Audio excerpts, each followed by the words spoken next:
आध्यात्म के इस अंक में एक बार पुनः आपका हमारे चैनल पर स्वागत है। आज के इस अंक में हम बात करेंगे भगवान श्री हरि विष्णु के दशावतार की। जी हाँ, भगवान श्री हरि विष्णु जिन्होंने धर्म की रक्षा हेतु हर काल में अवतार लिया है। वैसे तो भगवान विष्णु के अनेक अवतार हुए हैं, लेकिन उनमें 10 अवतार ऐसे हैं जो प्रमुख रूप से स्थान पाते हैं। तो आइए जानते हैं भगवान श्री हरि विष्णु के दशावतार के बारे में। दशावतार के माध्यम से हम आपको इसकी पौराणिक एवं प्रमाणिक कथाएं भी सुनाएंगे। भगवान श्री हरि विष्णु का पहला अवतार है मत्स्य अवतार। जी हाँ, पुराणों के अनुसार भगवान विष्णु ने सृष्टि को प्रलय से बचाने के लिए मत्स्य अवतार लिया था। इसकी कथा कुछ इस प्रकार है। कृतयुग के आदि में राजा सत्यव्रत हुए। राजा सत्यव्रत एक दिन नदी में स्नान कर जलांजलि दे रहे थे। अचानक उनकी अंजलि में एक छोटी सी मछली आ गई। उन्होंने देखा तो सोचा वापस सागर में डाल दो, लेकिन उस मछली ने बोला, आप मुझे सागर में मत डालिए, अन्यथा बड़ी मछलियां मुझे वहां खा जाएंगी। तब राजा सत्यव्रत ने मछली को अपने कमंडल में रख लिया। कमंडल में मछली और बड़ी हो गई तो राजा ने उसे अपने सरोवर में रखा। सरोवर में भी देखते ही देखते मछली और बड़ी हो गई। राजा को समझ आ गया कि यह कोई साधारण जीव नहीं है। राजा ने मछली से वास्तविक स्वरूप में आने की प्रार्थना करी। राजा की प्रार्थना सुन साक्षात 4 भुजाधारी भगवान विष्णु प्रकट हो गए और उन्होंने कहा कि ये मेरा मत्स्य अवतार है। भगवान ने सत्यव्रत से कहा, सुनो राजा सत्यव्रत, आज से 7 दिन बाद प्रलय होगी। जब प्रलय होगी तब मेरी प्रेरणा से एक विशाल नाव तुम्हारे पास आएगी। तुम सप्त ऋषियों, औषधियों, बीजों व प्राणियों के सूक्ष्म शरीर को लेकर उसमें बैठ जाना। जब तुम्हारी नाव डगमगाने लगेगी तब मैं मत्स्य के रूप में तुम्हारे पास आऊंगा। उस समय तुम वासुकी नाग के द्वारा उस नाव को मेरी सींग पर बांध देना। उस समय प्रश्न पूछने पर मैं तुम्हें उत्तर दूंगा, जिससे मेरी महिमा जो परब्रह्म के नाम से विख्यात है तुम्हारे हृदय में प्रकट हो जाएगी। तब समय आने पर मत्स्य रूपधारी भगवान विष्णु ने राजा सत्यव्रत को तत्व ज्ञान का उपदेश दिया, जो मत्स्य पुराण नाम से प्रसिद्ध हुआ। भगवान विष्णु का दूसरा अवतार है कूर्म अवतार। धर्म ग्रंथों के अनुसार भगवान विष्णु ने कूर्म कछुए का अवतार लेकर समुद्र मंथन में सहायता की थी। भगवान विष्णु के कूर्म अवतार को कच्छप अवतार भी कहते हैं। आइए जानते हैं इसकी कथा को। एक बार महर्षि दुर्वासा ने देवताओं के राजा इंद्र को श्राप देकर श्रीहीन कर दिया। इंद्र जब भगवान विष्णु के पास गए तो उन्होंने समुद्र मंथन करने के लिए कहा। तब इंद्र भगवान विष्णु के कहे अनुसार दैत्यों व देवताओं के साथ मिलकर समुद्र मंथन करने को तैयार हो गए। समुद्र मंथन करने के लिए मंदरांचल पर्वत को मथानी एवं नागराज वासुकी को नेति बनाया गया। देवताओं और दैत्यों ने अपना मतभेद बुलाकर मंदरांचल को उखाड़ा और उसे समुद्र की ओर ले चले, लेकिन वे उसे अधिक दूर तक नहीं ले जा सके। तब भगवान विष्णु ने मदरांचल को समुद्र तट पर रख दिया। देवता और दैत्यों ने मदरांचल को समुद्र में डालकर नागराज वासुकी को नेति बनाया, किंतु मदरांचल के नीचे कोई आधार न होने के कारण वह समुद्र में डूबने लगा। यह देखकर भगवान विष्णु विशाल कूर्म कछुए का रूप धारण कर समुद्र में मदरांचल के आधार बन गए। भगवान कुर्मु की विशाल पीठ पर मदरांचल तेजी से घूमने लगा और इस प्रकार समुद्र मंथन संपन्न हुआ। इसी कड़ी में आगे बात करते हैं भगवान विष्णु के तीसरे अवतार वराह अवतार की। धर्म ग्रंथों के अनुसार भगवान विष्णु ने दूसरा अवतार वराह रूप में लिया। वराह अवतार से जुड़ी कथा इस प्रकार है। पुरातन समय में दैत्य हिरणाक्ष ने जब पृथ्वी को ले जाकर समुद्र में छुपा दिया, तब ब्रह्मा की नाक से भगवान विष्णु वराह रूप में प्रकट हुए। भगवान विष्णु के इस रूप को देखकर सभी देवताओं व ऋषि मुनियों ने उनकी स्तुति की। सबके आग्रह पर भगवान वराह ने पृथ्वी को ढूंढना प्रारंभ कर दिया। अपनी थूथनी की सहायता से उन्होंने पृथ्वी का पता लगा लिया और समुद्र के अंदर जाके अपने दांतों पर रखकर वे पृथ्वी को बाहर ले आए। जब हिरण्याक्ष दैत्य ने यह देखा तो उसने भगवान विष्णु के वराह रूप को युद्ध के लिए ललकारा। दोनों में भीषण युद्ध हुआ। अंत में भगवान वराह ने हिरण्याक्ष का वध कर दिया। इसके बाद भगवान वराह ने अपने खुरों से जल को स्तंभित कर उस पर पृथ्वी को स्थापित कर दिया। बात करते हैं भगवान श्री हरि विष्णु के चौथे अवतार की। भगवान श्री हरि विष्णु का चौथा अवतार है भगवान नरसिंह अवतार। भगवान विष्णु ने नरसिंह अवतार लेकर दैत्यों के राजा हिरण्याकश्यप का वध किया था। इस अवतार की कथा इस प्रकार है। धर्म ग्रंथों के अनुसार दैत्यों का राजा हिरण्याकश्यप स्वयं को भगवान से भी अधिक बलवान मानता था। उसे मनुष्य, देवता, पक्षी, पशु न दिन में न रात में, न धरती पर न आकाश में, न अस्त्र से न शस्त्र से मरने का वरदान प्राप्त था। उसके राज में जो भी भगवान विष्णु की पूजा करता था उसको दंड दिया जाता था। उसके पुत्र का नाम प्रहलाद था। प्रहलाद बचपन से ही भगवान विष्णु का परम भक्त था। यह बात जब हिरण्याकश्यप को पता चली तो वह बहुत क्रोधित हुआ और प्रहलाद को समझाने का प्रयास किया। लेकिन फिर भी जब प्रहलाद नहीं माना तो हिरण्याकश्यप ने उसे मृत्यु दंड दे दिया। हर बार भगवान विष्णु के चमत्कार से वो बच गया।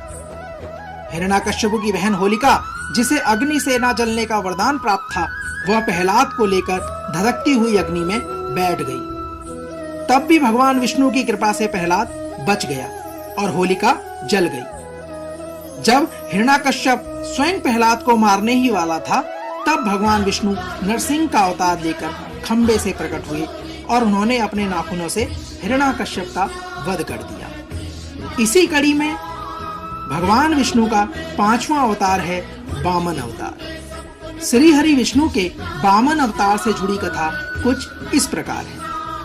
सतयुग में प्रहलाद के पौत्र दैत्यराज बलि ने स्वर्गलोक पर अधिकार कर लिया। सभी देवता इस विपत्ति से बचने के लिए भगवान विष्णु के पास गए। तब भगवान विष्णु ने कहा कि मैं स्वयं देव माता अदिति के गर्भ से उत्पन्न होकर तुम्हें स्वर्ग का राज दिलवाऊंगा। कुछ समय पश्चात भगवान विष्णु ने वामन अवतार लिया। एक बार जब बलि महान यज्ञ कर रहा था तब भगवान वामन बलि की यज्ञशाला में गए और राजा बलि से 3 पग धरती की मांग कर ली। वो बोले कि राजा बलि, आप अगर मुझे 3 पग धरती दान में दे दें तो मैं मान जाऊंगा कि आप सबसे बड़े दानी राजा हैं। राजा बलि के गुरु शुक्राचार्य भगवान की लीला समझ गए और उन्होंने बलि को दान देने से मना कर दिया। लेकिन बलि ने फिर भी भगवान वामन को 3 पग धरती दान देने का संकल्प लिया। भगवान वामन ने विशाल रूप धारण कर एक पग में धरती और दूसरे पग में स्वर्ग लोक को नाप दिया। जब तीसरा पग रखने के लिए कोई स्थान नहीं बचा तो बलि ने भगवान वामन को अपने सिर पर पग रखने को कहा। बलि के सिर पर पग रखने से वह सुतल लोक को पहुंच गया। बलि की दानवीरता को देखकर भगवान ने उसे सुतल लोक का स्वामी भी बना दिया। इस तरह भगवान वामन ने देवताओं की सहायता कर उन्हें पुनः स्वर्ग को वापस लौटाया। भगवान श्री हरि विष्णु का छठा अवतार है परशुराम अवतार। हिंदू धर्म ग्रंथों के अनुसार परशुराम भगवान विष्णु के प्रमुख अवतारों में से एक थे। भगवान परशुराम के जन्म के संबंध में 2 कथाएं प्रचलित हैं। हरिवंश पुराण के अनुसार उन्हीं में से एक कथा इस प्रकार है। प्राचीन समय में महिष्मती नगरी पर शक्तिशाली सहस्त्रबाहु का शासन था। वह बहुत अभिमानी था और अत्याचारी भी था। एक बार अग्निदेव ने उससे भोजन कराने का आग्रह किया। तब सहस्त्रबाहु ने घमंड में आकर कहा कि आप जहां से चाहें भोजन प्राप्त कर सकते हैं, सभी और मेरा ही राज है। तब अग्निदेव ने वनों को जलाना शुरू कर दिया। एक वन में ऋषि आपव तपस्या कर रहे थे। अग्नि ने उनके आश्रम को भी जला डाला। इससे क्रोधित होकर ऋषि ने सहस्त्रबाहु को श्राप दिया कि भगवान विष्णु परशुराम के रूप में जन्म लेंगे और न ही सिर्फ सहस्त्रबाहु का बल्कि समस्त क्षत्रियों का सर्वनाश करेंगे। इस प्रकार भगवान विष्णु ने भार्गव कुल में महर्षि जमदग्नि के 5वें पुत्र के रूप में जन्म लिया। भगवान श्री हरि विष्णु का 7वां अवतार है श्री राम अवतार। आइए जानते हैं श्री राम से जुड़ी कथा। त्रेता युग में राक्षस राज रावण का बहुत आतंक था। उससे देवता भी डरते थे। रावण के वध के लिए भगवान विष्णु ने राजा दशरथ के यहाँ माता कौशल्या के गर्भ से पुत्र रूप में जन्म लिया। इस अवतार में भगवान विष्णु ने अनेक राक्षसों का वध किया और मर्यादा का पालन करते हुए अपना जीवन यापन किया। पिता के कहने पर रामचंद्र भगवान वनवास गए और वनवास भोगते समय राक्षस राज रावण उनकी पत्नी सीता का हरण कर ले गया। सीता की खोज में भगवान जब लंका पहुंचे, वहां भगवान श्री राम और रावण का घोर युद्ध हुआ, जिसमें रावण मारा गया। इस प्रकार भगवान विष्णु ने राम अवतार लेकर देवताओं को भी भय मुक्त किया। इसी कड़ी में बात करते हैं भगवान श्री हरि विष्णु के 8वें अवतार की। भगवान श्री हरि विष्णु का 8वां अवतार है श्री कृष्ण अवतार। द्वापर युग में भगवान विष्णु ने श्री कृष्ण अवतार लेकर अधर्मियों का नाश किया। भगवान श्री कृष्ण का जन्म कारागार में हुआ। इनके पिता का नाम वासुदेव और माता का नाम देवकी था। भगवान श्री कृष्ण ने इस अवतार में अनेक चमत्कार किए और दुष्टों का सर्वनाश किया। महाभारत के युद्ध में जहां वो अर्जुन के सारथी बने और दुनिया को गीता का ज्ञान दिया, वहीं धर्मराज युधिष्ठिर को राजा बनाकर धर्म की स्थापना करी। भगवान विष्णु का यह अवतार सभी अवतारों में सर्वश्रेष्ठ माना गया है। मनुष्य को भगवान श्री कृष्ण के श्रीमद् भागवत गीता का अध्ययन अवश्य करना चाहिए। श्रीमद् भागवत गीता के अंदर भी भगवान ने जो अध्यात्म की बात कही है, भगवान ने जो ज्ञान की बात कही है, उसे मनुष्य को अपने जीवन में अपनाना चाहिए। भगवान श्री हरि विष्णु का 9वां अवतार है बुद्ध अवतार। धर्म ग्रंथों के अनुसार बौद्ध धर्म के प्रवर्तक गौतम बुद्ध भी भगवान विष्णु के ही अवतार थे, परंतु पुराणों में वर्णित भगवान बुद्ध देव का जन्म गया के समीप कीकट में हुआ और उनके पिता का नाम अजन बताया गया है। यह प्रसंग पुराण वर्णित बुद्धावतार का है। एक समय दैत्यों की शक्ति बहुत बढ़ गई।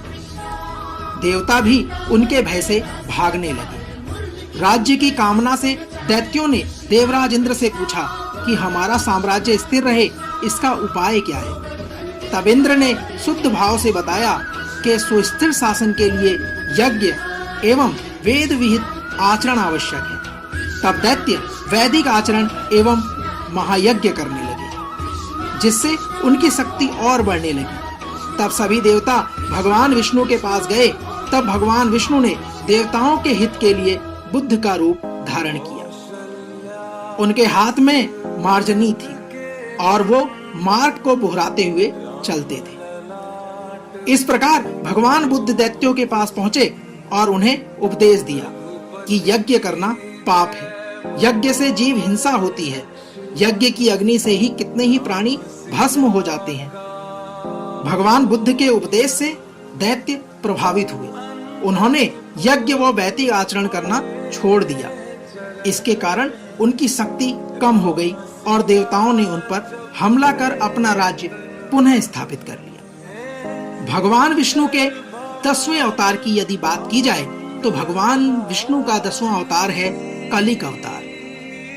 धर्म ग्रंथों के अनुसार भगवान विष्णु कलयुग में कलिक रूप में अवतार लेंगे।